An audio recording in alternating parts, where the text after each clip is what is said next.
All right, so this is 2016 AB Calculus exam, question number 4. It says, consider the differential equation dy dx equals, and it has the expression right here of y squared over x minus 1. So this is the expression for the derivative of y with respect to x. The first part A says to sketch the slope field for the differential equation at the 6 points indicated. So we have 6 points here, first one being 0, 2. I'm going to plug those values, those coordinates, into the expression for dy dx. So dy dx at the point 0, 2 would be y squared, which is 2, so 2 squared, which is 4, over x minus 1, 0 minus 1, which is negative 1. And that gives us a slope of negative 4. So you're going to go over to that point and you're going to graph a tiny little segment that has a slope of negative 4. So it would look something like that. I'll use a different color for the next point. So the next point here is 0, 1. And you don't actually have to show the work for this. I still like to show it, just to ensure I'm not making any silly arithmetic mistakes in my head. So then it's going to be 1 squared, which is 1, over 0 minus 1, which is negative 1, which produces a slope of negative 1. So right here on this blue point, I have a slope of negative 1. So it's a negative slope, but it's not as steep as the one was at 0, 2. All right, we'll get to another point here. I guess I can use green. I'll use the origin because that's one of the 6 points. So dy dx, or the slope of the tangent line at 0, 0, is going to be 0 squared, which is 0, over 0 minus 1, which is negative 1, and 0 divided by anything is 0. Therefore, we have a horizontal tangent here. Moving forward, I guess we can use the red. Dy dx at the point 2, 2 is going to be 4 over 1, which is a positive 4. So it looks like it has some symmetry. If the pink one was negative 4, now the red one is positive 4. Curious to see what's going to happen at 2, 1.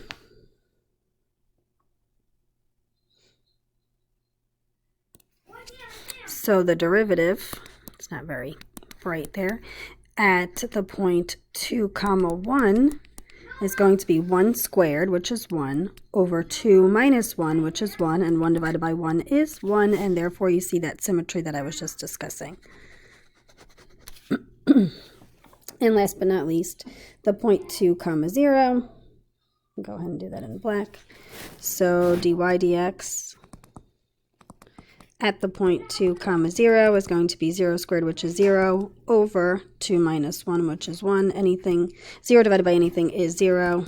So we have another horizontal line there, just like we did on the left. All right, let's move on to part B. Let y equals f of x be the particular solution, particular meaning that we need to find the c value, to the given differential equation with the initial condition of 2, 3. Write an equation for the tangent line to the graph of y equals f of x at x equals 2. Then use your equation to approximate the function at 2.1. So if we remember correctly, in order to write the equation of a tangent line, you need a point and you need a slope. They gave us the point. The point is 2, 3. The slope is the derivative. Well, luckily for us, we already have an expression for the derivative, so we just need to evaluate that derivative at that point. Now, ironically, we only got up to 2, 2, so now we're evaluating at 2, 3. If we think about what's going to happen here, we're thinking maybe it's going to be an even bigger positive, but let's see what happens. So we're going to get 3 squared, which is 9, over 2 minus 1, which is 1, so it has a slope of 9. And now, equation of tangent lines, I prefer the point slope formula, so now let's get our equation. Our equation is going to be, sorry, that's really sloppy there, y minus y1 equals m parentheses x minus x1. So it'll be y minus 3 is equal to the slope, which was 9, over x minus the x value at that point, which is 2. So we need to get y alone, also known as f of x. And then that would be, you can distribute if you want, or you could leave it in parentheses like this. And then just don't forget to add on that 3. I recommend leaving it like that because for the next part of b, we're going to be plugging in a decimal. And again, we're working without a calculator. So f at 2.1, I think is going to be easier to evaluate when we have in parentheses the x. So 9, and then in parentheses we'll have our value of 2.1 minus 2, close it, and then add 3. Now, being that this is a non-calculator question, we could stop here and not evaluate. There's nothing left here that I need to evaluate, but let's just take it one step further.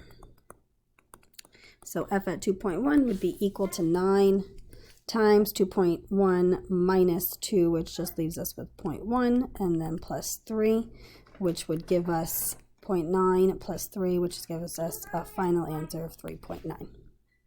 So that was part B. The complete. Okay, so now I'm on part C. Find the particular solution y equals f of x, the given differential equation with the initial condition f at 2 is equal to 3. So we have an expression for the derivative, dy dx is equal to y squared over x minus 1. We need to separate and then integrate. Okay, so if I think about it as cross multiplication, that would give me x minus 1 times dy is equal to y squared times dx. So now the issue here is that we have our x's with our dy and our y with our dx. So I need to divide that y squared by both sides, which gives me 1 over y squared on the left. And then I'll divide that x minus 1, so I get 1 over y squared dy is equal to 1 over x minus 1 dx. So I've separated my variables. Now I'm going to integrate them. Even if you don't know where to go from here, you will have gotten some points for doing that. Now, the first part here, if I rewrite this, it might be a little bit more easier to compute. Now, this one, if I rewrote it, the exponent would have been a negative 1. So therefore, I'm pretty certain this is going to be an ln problem. It does require a u substitution, but you don't need to show the work because the u substitution wouldn't produce any kind of manipulation to get it to work out because our du would just be equal to our dx. So therefore, I don't have to do anything to this integral, which means if I do integrate it, I would get y to the negative first power all over negative 1, which just means it's a negative y to the negative first power, is equal to, this would be the ln of the absolute value of x minus 1, and then don't forget your plus c. Now, I'm going to just rewrite this. I'm going to go up here.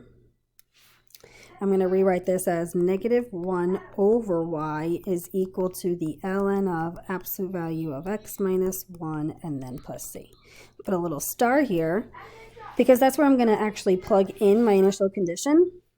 So I'll get negative 1 over y, and the y value of my initial condition is 3, is equal to the ln of the absolute value of x minus 1. X is 2, so 2 minus 1 plus c. Now if I do that evaluation, I'll get negative 1/3 is equal to the ln of 2 minus 1, which is 1. Absolute value of 1 is 1, and the ln of 1 is 0. So this actually all comes out to be 0, and 0 plus c would just give us c. That is what I use for the c value here where I put the star.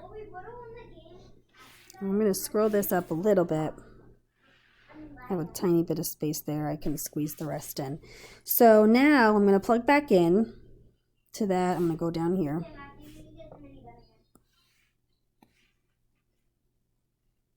So I'm going to get negative 1 over y is equal to the ln of the absolute value of x minus 1 plus c. C is negative 1/3. But now our last and final step is to get y alone. So because y is down here on the left-hand side in the denominator, I'm going to multiply this by y. And whatever I do to one side, I need to do to the other side. So I would get -1 is equal to y times the ln of absolute value of x minus 1 minus 1/3. Now our goal is to get y alone. So y, don't start distributing because then you're going to have multiple y's. Instead, divide both sides by the expression containing the ln, which means y is going to be equal to -1 over the ln of the absolute value of x minus 1 minus 3. Excuse me, 1/3. Now there are some alternate answers to this, meaning I could take that negative with the denominator instead. So I could have a positive 1 on the top, and then it would be the negative ln of absolute value of x minus 1, but it would have to get distributed to both the ln and the negative 1/3, which would make it a positive 1/3, which some answer keys, if you look, will have 1 over. They'll have the positive 1/3 go first minus the ln of the absolute value of x minus 1 second. I would have just stopped right here, but that's completely up to you, especially for the sake of time. I would actually stop there and not keep going. If it was multiple choice, maybe you'd have to manipulate it so that you could see the answer that matches it, but in this case, for free response, I recommend stopping.